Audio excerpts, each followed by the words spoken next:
All right, so I'm probably in a meeting, and this is why I'm recording this video. But for whatever reason, if I'm out or in, whatever, just make sure you are following those expectations. Still, to the end of the year, I know we only have a few days left. Make sure that you stay on task and do your work. Remember, every day is part of your grade, especially this week and next week. Basically, all I'm doing is checking to make sure that you are doing your work. If you are doing some artwork, then I'm giving you a grade. If you're not, then I'm not giving you a grade, and your grade is going steadily down. Okay.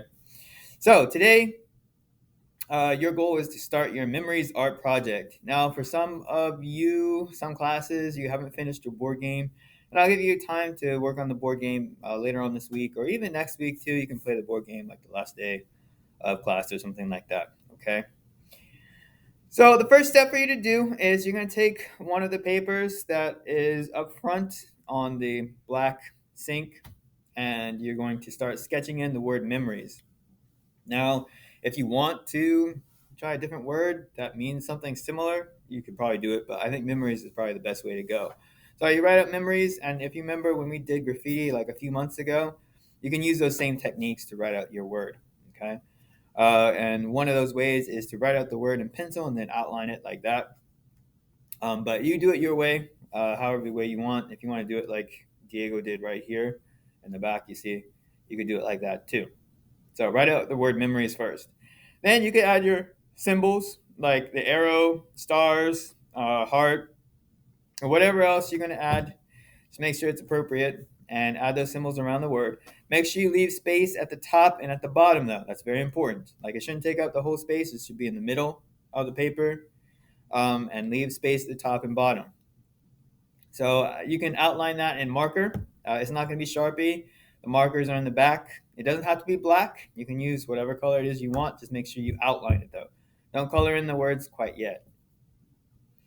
Next, you're going to draw a border just like this. So you should have three spaces up top and three spaces at the bottom. And excuse me, around the word memories, make a border as well. You'll color that in later on. Once you're done with that, for three sections, you can put in some kind of patterns. It doesn't have to be like this. Any of the patterns that we studied in the past, you can put in. You can even put in like different pictures of things that you want. That's fine. But make sure you put in something that's going to be easier for you to color in later on. Like it doesn't have to be too intricate. Like this is about how intricate it should be. It shouldn't be too difficult for you. Okay. The reason is you're going to fill in the last three sections with your favorite memories of something at school. So it could be a friend, it could be when your teacher wore a pink wig, it could be some project that you did in class. Any of the memories that are important to you over this past year, I want you to put in. And it doesn't have to be, very difficult. Like this person here, they put in the math because they got a good score in math. They put in painting because they like painting, and they did well on the reading challenge. So that's what they did for that. Okay, and after that, you color those in. Then you'll start to color in the word memories.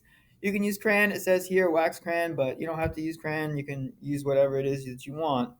But you'll probably get about this far today, and then you'll finish it up Thursday and or Friday. Okay.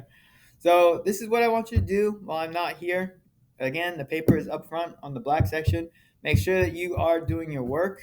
I'm going to ask the substitute, whoever it was, that you did do your work, and they'll mark it off if you did not. If you did not, as I said, your grade's going to go down. And at this point, I think a lot of you probably want to keep your grade up the way it is or even get higher. So make sure you're doing that work.